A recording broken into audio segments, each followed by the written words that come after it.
And now it's time for the Salina Post Sports Friday Night Preview with Tyler Henry and Devin Hanney.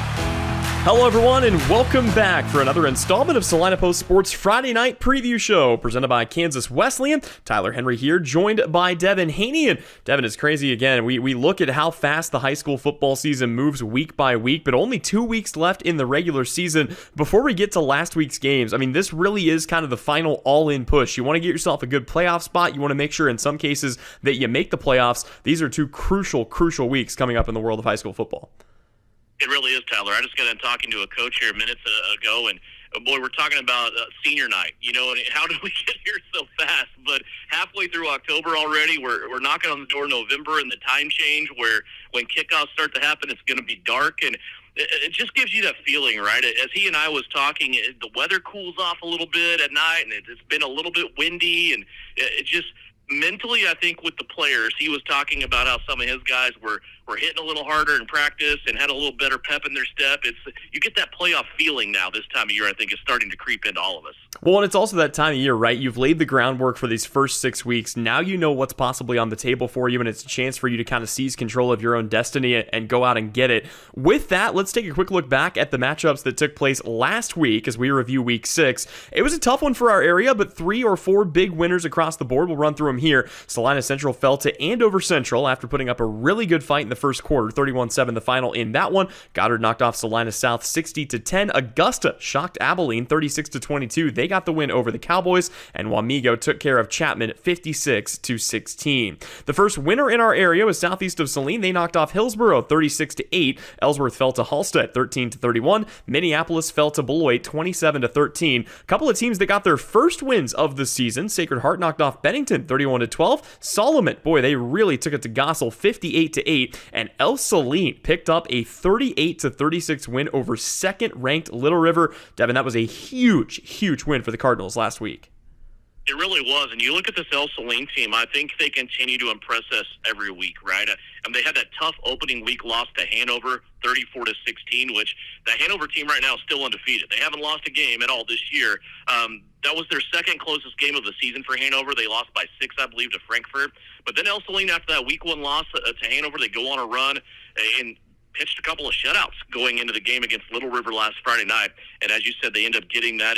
What was just a great football game. 38-36, they get the victory. And this El Saline team, they're kind of settling in right now under Coach Roach. I mean, they got Gossel this week, and given the result they had with Solomon last week, I don't think they'll stumble on Friday night. So Central Plains setting up a big game with them coming up in week 8. So the El Saline team right now, keep an eye on them. They're fun to watch. Absolutely. A deep playoff run for them a season ago, looking to do the same this year. Let's go ahead and turn our attention to the matchups that we have coming up here this week and get you set for what you can expect here in week 7. In the Class 5A, Salina Central will make the trek down to take on Andover. Meanwhile, Salina South will have a great chance to pick up their first victory of the year as they play host to the Campus Colts. Abilene will have a good chance to bounce back themselves. They will take on an El Dorado team still in search of their first win of the season. Chapman has got another tough one here this week in the NCKL as they battle a previously state-ranked foe in Marysville. Southeast of Saline will take on Halstead. Ellsworth will take on Beloit. That's our game of the week. More on that in just a bit. Sacred Heart will play host to Harrington. Minneapolis will take on Russell, and Inman will go to battle with Bennington. Of course, don't forget, from the world of 8-man, as you alluded to a moment ago, Devin, El Saline will play host to Gossel, and Solomon will make the trip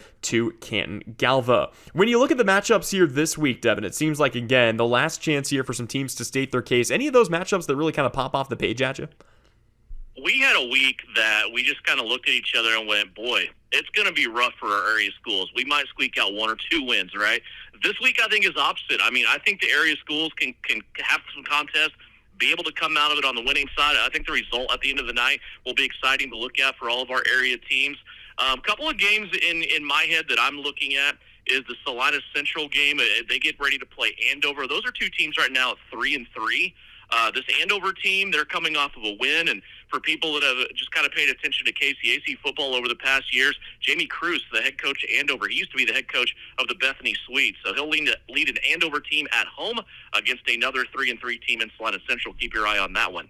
Yeah, it should be interesting. And as you said before as well, that's a Salina Central team looking to state their case to continue playing the level of football they've been playing into November. I think the other game that we'll talk more about later is our game of the week. But boy, that Ellsworth-Beloit game is going to be a banger tonight at 7 o'clock. That is one that you certainly will not want to miss. We'll go ahead and take a break, but when we come back, we'll go ahead and get you ready for that game of the week. Ellsworth and Beloit, we sat down with both head coaches. That's Brad Gober of the Trojans and Josh Homolka of the Bearcats. That when we return, you're tuned in to the Salina Post Sports Friday Night Preview Show. It's brought to you by Kansas Wesleyan.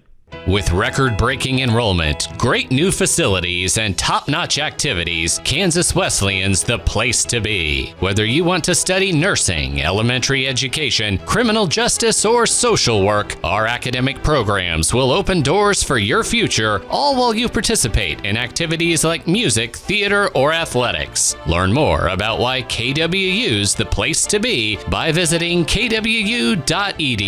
That's kwu.edu. The hours of drills, the pre-dawn workouts, the hundreds of laps. It takes hard work, passion, and drive to do what you love. When you're sidelined by injury, Salina Regional Sports Medicine is just as committed and works just as hard to get you back in the game. Salina Regional Sports Medicine, 785-452-7366. SalinaRegionalSportsMedicine.com. And now back to the Salina Post Sports Friday Night Preview. Back here on the Salina Post Sports Friday Night Preview Show, and we have got a good one for you this week on our Game of the Week. It features the 5-1 Ellsworth Bearcats, fresh off their first and only loss of the season. They will be taking on the Beloit Trojans, who do come in tonight at 4-2, but this is also a Beloit team that, boy, they have really been rolling here in recent weeks, and their only two losses have come to undefeated teams, both who sit atop Class 2A in the Southeast of Saline Trojans and in the Norton Blue Jays. As we get you ready here for this game, let's go ahead and hear from both head coaches. We had a chance to speak with Josh Homolka, the head coach of the Ellsworth Bearcats, and Brad Gober, the head coach of the Beloit Trojans. And we'll start out in Ellsworth, where we had a chance to sit down with the Bearcat skipper, fresh off the first loss of the year, but still very confident in what his team can bring to the table tonight. When you look at a guy like Landon Johnson, he's already got over 1,000 yards rushing on the season. He's got 14 rushing touchdowns in only 6 games. What makes him so special as an athlete and so hard to defend against? He's pretty explosive. I mean, and he's got speed to run away from people. We haven't always had that. We've had some tough tailbacks, tough quarterbacks that could put it in there and get us that 3 yards. But he'll get that 3 yards, and then he has a capability of extending those for big plays. So that's been the biggest difference. He knows the scheme and he'll fit it. But then if he can get to that secondary, he can make some plays.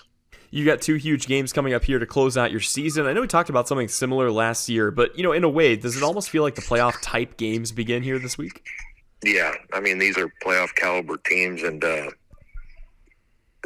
going to be top tier, top home team type teams that are going to get home games in the playoffs. So we need to play well, and that kind of gauges where we're at.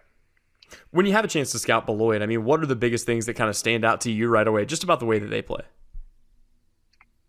We're pretty similar on offense and defense. I mean, just scheme-wise. So, they do a little bit more maybe in the pass game than we're doing right now, but they do a lot of similar things that we do. So, I think they try to be physical up front, and I think they want to play physical type football. So that's what our goal is usually too. So I think it's a pretty even matchup. Well, and speaking of the matchup, and I think you brought this up earlier, but I wanted to kind of pick your brain about this. So it's 2 teams that are certainly capable of throwing the football when you guys need to, but 2 teams that like to keep the ball on the ground, run some time off that clock, not probably expecting a lot of possessions here in this game. How does that play into, just kind of the philosophy that you guys will have to take into a game like this? You got to be – I think both teams you got to stop the run. So, you can get more possessions if you're able to get some 3 and outs, and I think that'll be their goal against us, and that's our goal against them. So just playing those downs and trying to – you don't want to give up those 8, 10, 12 play drives.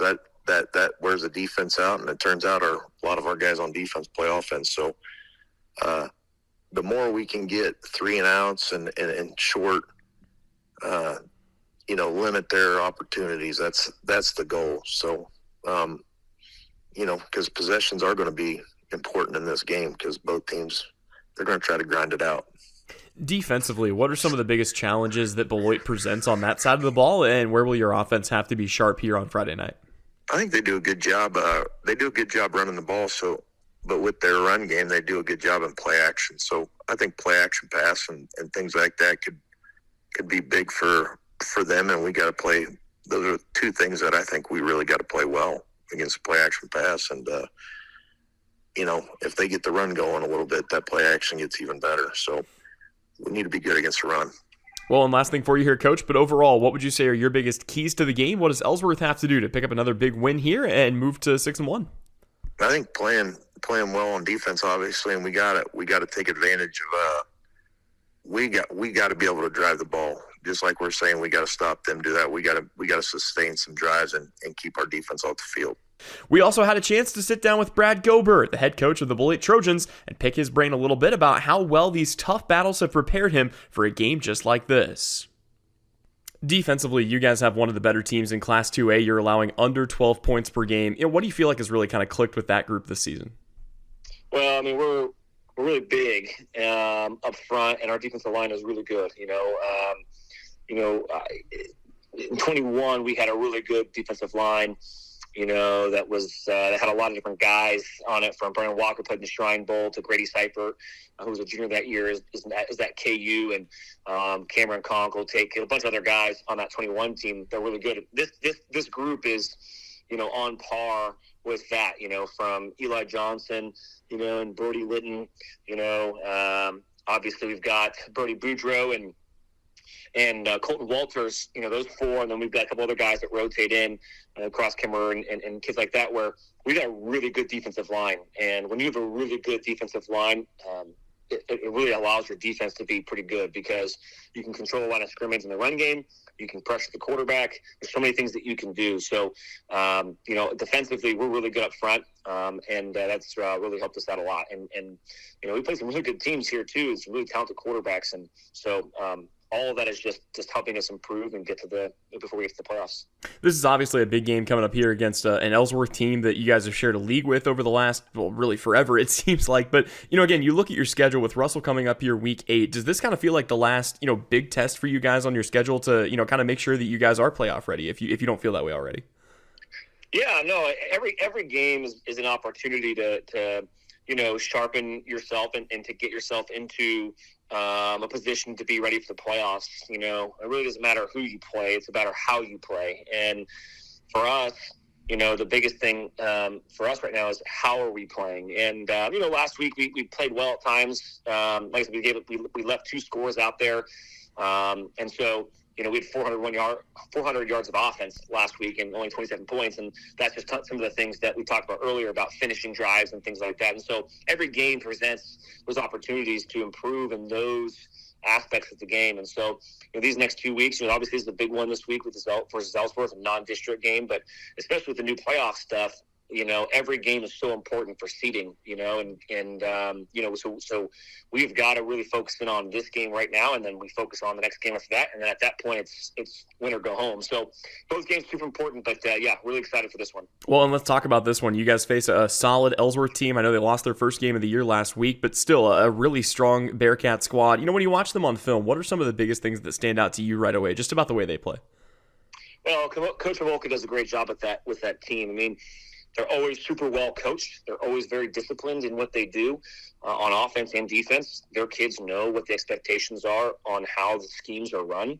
And, they do a really good job in them. And, they're going to run power at us and counter. Those 2 schemes are probably their 2 favorite things that they do so far. And their running back does a really good job. Their O-line gets after it. They're physical, and their fullback's good. And so they do a lot of good things on offense in the run game. And quarterback's growing up a little bit. It's his first year starting. And so he's getting better each week. And so they're always well disciplined. And do some good stuff. And defensively, Coach McWilliams over there does a good job. And, those guys know where they're supposed to fit. And the key is, how do we, effectively block their front and give eye candy to linebackers. And so, they're really good. And so, we've got to be ready to play.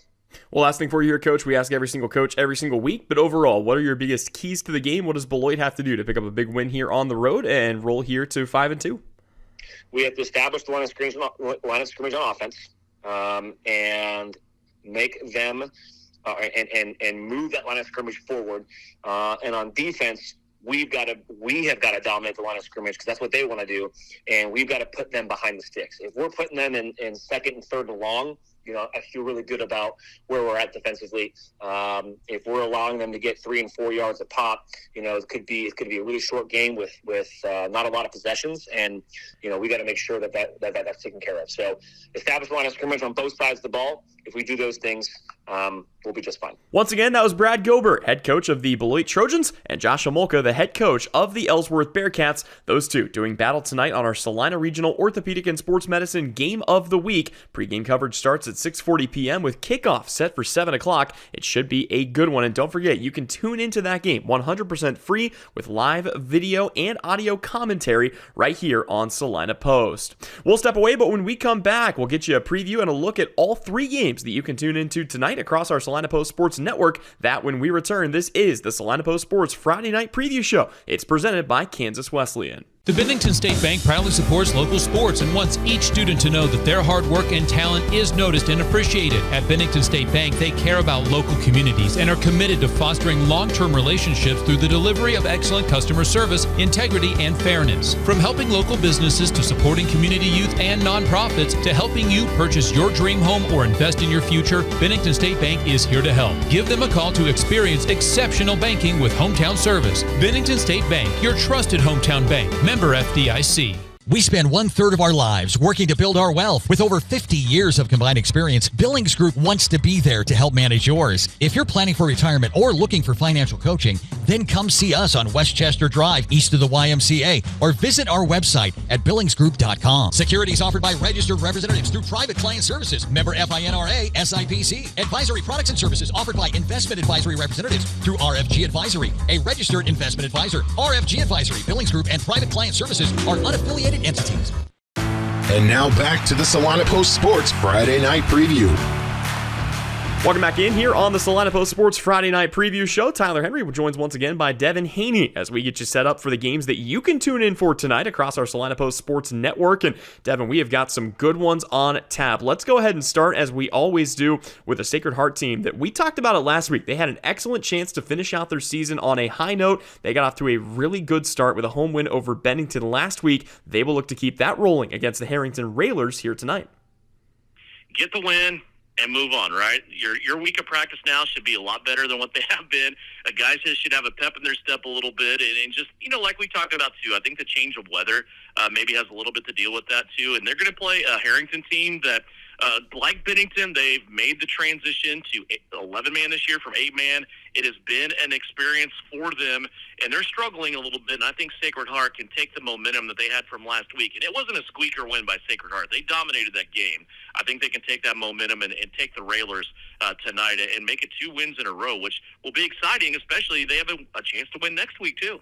Yeah, and it leads us right into our next contest, which again I think might be one of the best games in the entire state of Kansas tonight. It could also be one of the fastest games in the entire state of Kansas, maybe ever. The Ellsworth Bearcats are playing host to the Beloit Trojans, 2 teams that like to run the heck out of the football, that like to grind the defense down a little bit, and that like to limit the number of possessions you get. It feels like every single score in this game is going to be vital, and it's going to be a lot of fun to watch the battle of these running backs. Landon Johnson this season has already gone for over 1,000 yards for the Ellsworth Bearcats. Joel Rexroth is now a 1,000-yard rusher on the Beloit side, but it's also fun to see these 2 quarterbacks.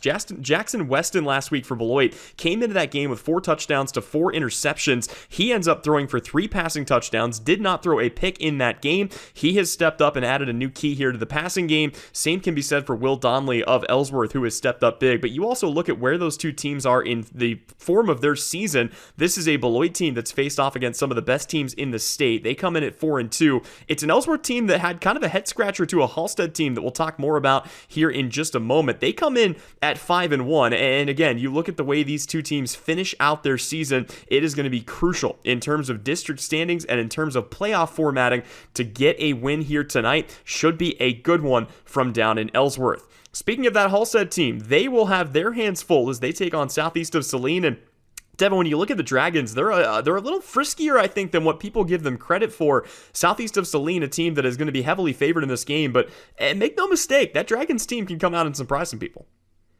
There are 4 undefeated teams left in Class 2A. One of them is Southeast of Salina. They had trouble with turnovers last week. They were still able, behind their defense, to get a win at Hillsboro. Coach Gebhardt compares this Halstead team to Hillsboro, only he said they got a little more nasty in them, and that's no disrespect to Hillsboro. That's just the way Derek Reset runs his program. This is a coach in Derek Reset that went to school at Hutch Trinity. He played for his dad now on his staff. They like to have that attitude. They're football guys, and their guys play like that as well.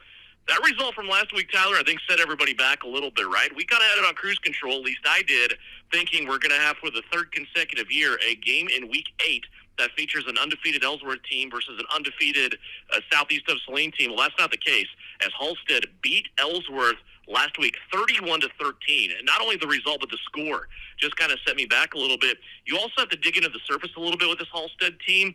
They only lost in week number 1 to Heston, 21-14. Coming into tonight, Heston is 6-0 as they play Andale tonight. So that Heston team only beat this Halstead team by 7. This could be a challenge tonight for Southeast of Salina. It's senior night on the campus of SES tonight. Yeah, it should be. Well, and like you said, you look at that Halstead team, and yes, they do have 4 losses in their ledger, but Heston, Pratt, Hillsboro, and a really frisky Minneapolis team, they've got a chance to finish out the year strong, especially if they could get a statement win here tonight. But boy, the way Southeast of Salina's been rolling, you just wonder if they're going to have an opportunity to do that. One last game to get you ready for here this weekend, and as always, it's not the Friday game, it's the Saturday game, as the Kansas Wesleyan football team gets back in action, and they are at JRI Stadium in Salina, Kansas, to take on Avila University. It is homecoming and family weekend, so plenty of festivities happening and taking place in and around campus all throughout the week in the build-up, and then a good game coming your way. The Avila Eagles come in at 1-5. Kickoff is set for 1 o'clock p.m., but don't forget, you can catch the full catalog countdown to kickoff show. It runs for an hour, begins at noon. Make plans to join us on KINA or tune in for the video stream if you want to catch that on the KDub website. Devin, as always, 3 great games, and you can catch pregame for these. For Southeast of Salina, of course, it starts at 6:30 for our other 2 games against Sacred Heart at Harrington and Ellsworth taking on Beloit. You can catch pregame coverage at 6:40. All 3 games will be available with live stream video and audio commentary, 100% free. Be sure to head on over and follow us on Twitter if you don't already at SPost Sports for all the latest and updates and highlights, and be sure to go check us out on YouTube. That's where you can find all of those games, also available streaming free on Salina Post.